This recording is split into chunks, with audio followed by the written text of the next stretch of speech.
ছাত্ররা আজ রাস্তায় নেমেছে নিজেদের শিক্ষকদের জন্য। রাস্তায় হাঁটতে হাঁটতে এই শিক্ষকেরা যেমন রোশন স্যারের মুক্তির দাবি করছে, অন্যদিকে আবার খান স্যারের জন্য মুক্তির দাবি করছে।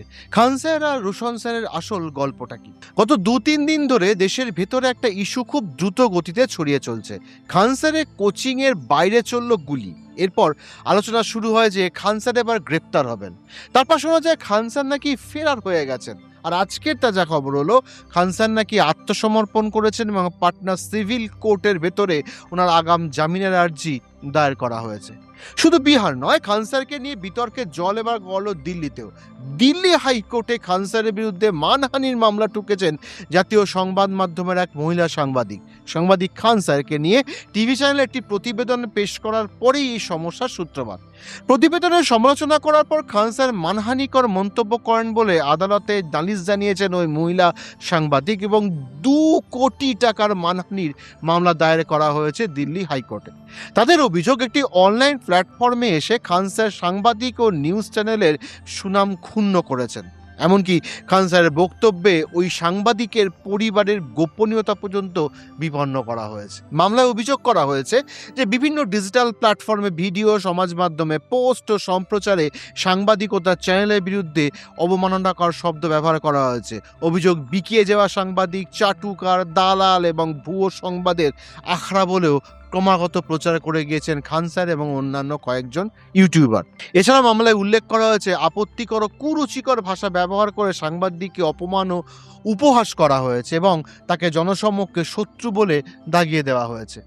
উত্তরপ্রদেশের দেউরিয়া জেলার ভাটপাড়ার রানী গ্রামের এই ফয়জাল খান স্যারের বিরুদ্ধে মামলা, গুলি, এইসব শুরু হলো কোথা থেকে? চলুন আমরা গিয়ে দেখি।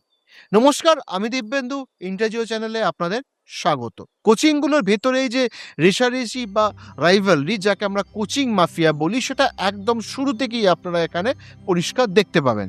বিহারের ভেতরে কনস্টেবল বা সিপাহী নিয়োগের পরীক্ষা হয়েছিল। 2025 সালে এটার বিজ্ঞপ্তি বেরিয়েছিল আর 2024 সালের 27শে মে এর রেজাল্ট আসে। বিহারের ভেতরে মোট 19,838 জন পরীক্ষার্থী সিপাহী বা কনস্টেবল পদের জন্য নির্বাচিত হয়। এখন এই কনস্টেবল পরীক্ষার প্রস্তুতিকরণ কোচিংগুলো নিজেদের মতো করে সিলেকশনের দাবি করা শুরু করে। আর এই সমস্ত দাবির মধ্যে একদিকে ছিলেন খান স্যার আর অন্যদিকে ছিলেন রোশন স্যার, যিনি জ্ঞান বিন্দু নামের একটি কোচিং চালান।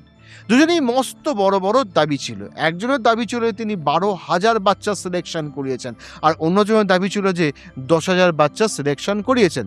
এখন এই দুটো সংখ্যাকে যদি আমরা যোগ করি তবে 22,000-এর একটা সংখ্যা পাওয়া যায়, কিন্তু সেখানে মোট নির্বাচিত ছাত্রছাত্রীর সংখ্যাই ছিল 20,000-এরও কম। মানে পরিষ্কার যে দুজনের দাবি বাড়িয়ে বলা ছিল। কিন্তু কে কার থেকে বেশি ভুয়ো বা ড্রামাটিক উপায় নিজেদের বিজ্ঞাপন বানাতে পারে তা নিয়েই আসল লড়াইটা বেঁধে যায়। তারও আগে একটা কথা বলি, ফরেস্ট রেঞ্জ অফিসারের 24টা পদের ফলাফল ঘোষণা করা হয়েছিল গত ফেব্রুয়ারি মাসে।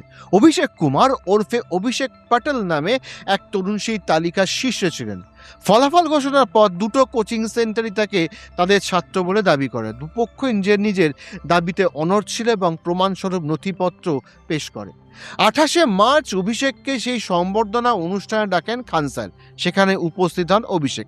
এই ঘটনায় ক্ষুব্ধ হন জ্ঞানবিন্দুর রোশন। হাটে হাঁড়ি ভাঙার জন্য অভিষেকের সঙ্গে তার হোয়াটসঅ্যাপ জনসমক্ষে ফাঁস করে দেন। খান স্যারের বিরুদ্ধে 10 লক্ষ টাকার বিনিময়ে টপারকে কিনে নেওয়ার অভিযোগ তোলেন রোশন। সমস্ত অভিযোগ অস্বীকার করেন অভিষেক। পাটনার যে এলাকায় এই দুজন কোচিং সেন্টার চালান সেটি আসলে একই এলাকা, একই গলির মধ্যে দুই স্যারের কোচিং চলে। দুটো কোচিং এর মধ্যে এই নিয়ে শক্তি প্রদর্শন বা ক্ষমতার লড়াই চলছিল যে কার এখান থেকে সবচেয়ে বেশি সিলেকশন এসেছে। ব্যাস, এই ক্ষমতার লড়াইয়েরই চক্করে পুরো কাণ্ডটা হয়ে গেল। একদিকে খান স্যারের 12,000 সিলেকশনের বড় ব্যানার টাঙানো হচ্ছিল, অন্যদিকে জ্ঞান বিন্দু 10,000 সিলেকশনের বিজ্ঞাপন ঝোলানো হচ্ছিল। আর এই বিজ্ঞাপনের লড়াই এমন জায়গায় পৌঁছালো যে কে কার ওপরে আরো বড় বিজ্ঞাপন লাগাতে পারে তার প্রতিযোগিতা শুরু হয়ে গেল। এই বিজ্ঞাপনের লড়াইয়ের মধ্যে দুই কোচিং এর স্টাফেদের মধ্যে তুমুল মারপিট বেঁধে যায়। কারণ তখন সফল ছাত্রছাত্রীদের ডেকে সম্মানিত করার তোড়জোড় চলছিল, যাতে ছাত্রদের ডেকে সম্মান জানানোর নামে আসলে নিজেদের ক্ষমতার দাপট দেখানো যায়।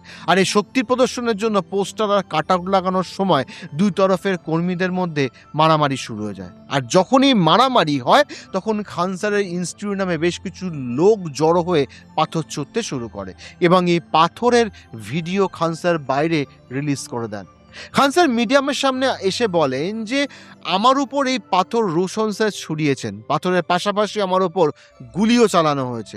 গুলি চলার কথা তিনি সরাসরি মিডিয়ার সামনে বললেন এবং দাবি করলেন যে ওনাকে নাকি মেরে ফেলার জন্যই ওই লোকেরা এসেছিল। ওনার দেওয়া এই বয়ানের উপর ভিত্তি করেই রোশন স্যারকে, মানে পাশের কোচিংয়ে সেই স্যারকে পুলিশ গ্রেপ্তার করে নেয়। খান স্যারের উপর গুলি চলেছে, খান স্যারের সংস্থায় হামলা হয়েছে, এই সব নিয়ে পুরো সোশ্যাল মিডিয়ার মেইনস্ট্রিম মিডিয়াতে জম্পেস চর্চা শুরু হয়ে গেল।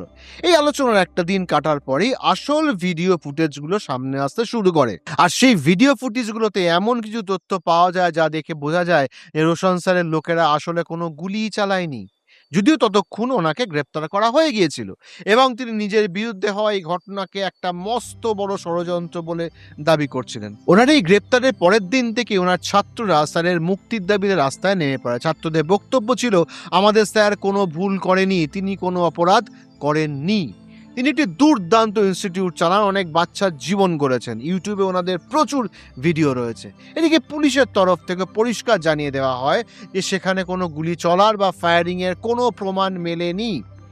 এরপর আস্তে আস্তে আসল সত্যটা সামনে আসতে শুরু করে। একটা সিসিটিভি ফুটেজ সামনে আসে আর সেই সিসিটিভি ফুটেজে দেখা যায় যে এই পুরো মারপিটের মাঝখানে যে গুলিগুলো চলেছিল সেগুলো আসলে রোশন স্যারের লোকেরা নয়, খান স্যারের নিজস্ব বডিগার্ড বা গার্ডের বন্দুক থেকে চালানো হয়েছিল। এই ভিডিও মারাত্মক ভাইরাল হয় এবং সেখানে পরিষ্কার দেখা যাচ্ছে যে খান স্যারের গার্ড গুলি চালাচ্ছে। এরপর গার্ড নিজেই পুলিশের কাছে কবুল করে নেয় যে আমাকে স্যার নিজেই গুলি চালানোর আদেশ দিয়েছিলেন। তখন পুরো সেন্টিমেন্ট বা মানুষের মনোভাব এক নিমেষে চেঞ্জ হয়ে যায়। তার মানে জ্ঞানবিন্দু স্যারকে গ্রেপ্তার করানোর জন্য খান স্যার প্রথমে একটা মিথ্যে খবর ছড়ালেন, যার জেরে রোশন স্যারের হাজতবাস হলো। আর এখন গার্ড নিজেই স্বীকার করে নিল যে স্যার ওনাকে গুলি চালাতে বলেছিলেন। ব্যাস, পুরো গল্পটা এখানে উল্টে গেল।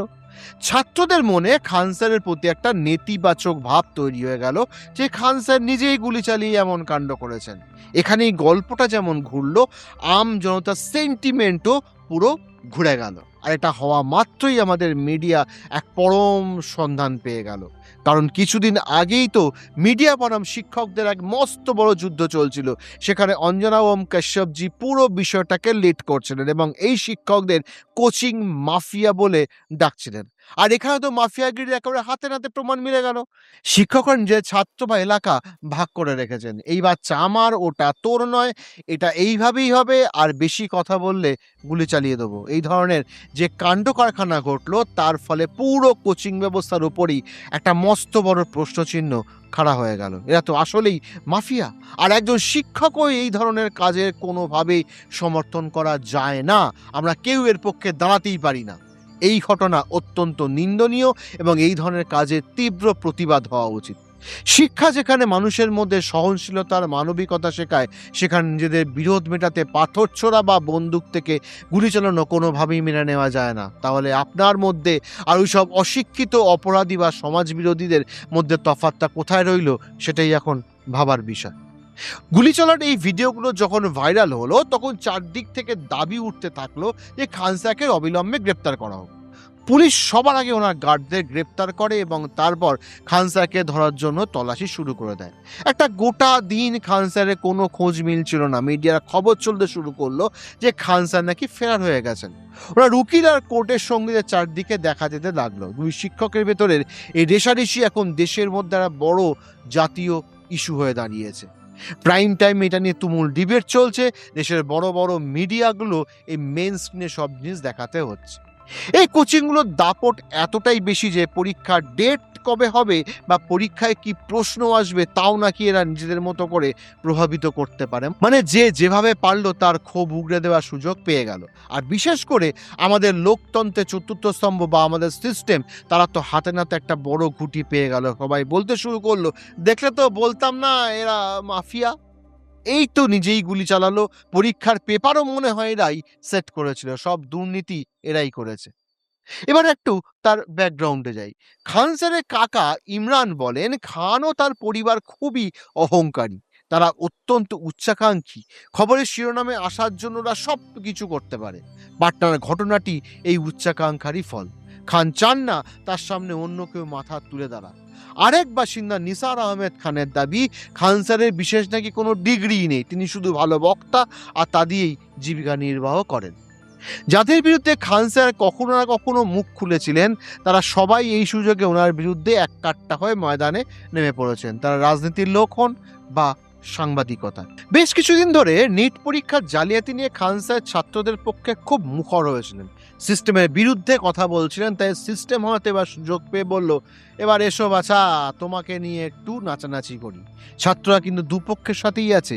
ছাত্র যেমন জ্ঞান বিন্দু স্যারের সাথে আছে, তেমন আছে খান স্যারের সাথেও। আপনারা নিজেদের মতো করে ঠিক করে নিন যে কাকে আপনাদের পছন্দ বা কে ঠিক করছে। কিন্তু আসল কথা হলো, যা ভুল তা ভুলই।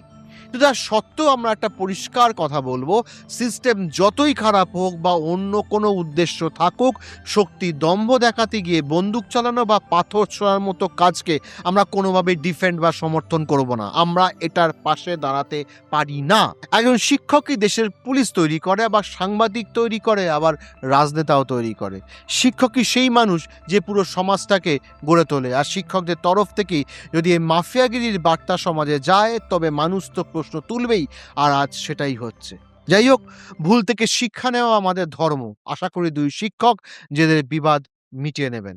সবাই ভালো থাকবেন, সুস্থ থাকবেন। জয় হিন্দ, জয় ভারত।